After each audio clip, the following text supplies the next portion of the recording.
சிம்பிளாக கிறிஸ்பியாக பனிவரகு தோசை எப்படி பண்ணுறதுன்னு பார்க்கலாம். இதுக்கு பனிவரகு 1 கப் எடுத்துக்கலாம். அதுக்கப்புறமா உளுந்து 1/3 கப், அவல், ஜவ்வரிசி, வெந்தயம் இதெல்லாம் நல்லா வாஷ் பண்ணிவிட்டு ஒரு 3 மணி நேரம் ஊற வச்சுருங்க. இதுக்கப்புறமா மிக்சியில் போட்டுட்டு நல்லா ஃபைனாக அரைச்சி எடுத்துக்கலாம்.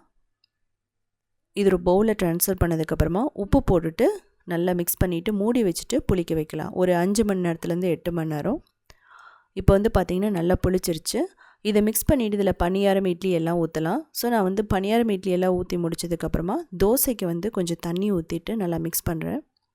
இந்த மாதிரி வந்ததுக்கப்புறமா நல்லா அயன் தோசை தவாவில் ஊற்றிட்டு இமீடியட்டாக ஸ்ப்ரெட் பண்ணிவிட்டு மூடி 1 நிமிஷம் வச்சதுக்கப்புறமா கொஞ்சம் மட்டும் ஆயில் ஊற்றிட்டு நல்லா தேய்ச்சி விட்டுட்டிங்க அப்படின்னா பர்ஃபெக்டாக கிறிஸ்பியாக கோல்டன் ப்ரௌனாக நமக்கு தோசை ரெடி ஆகிடும்.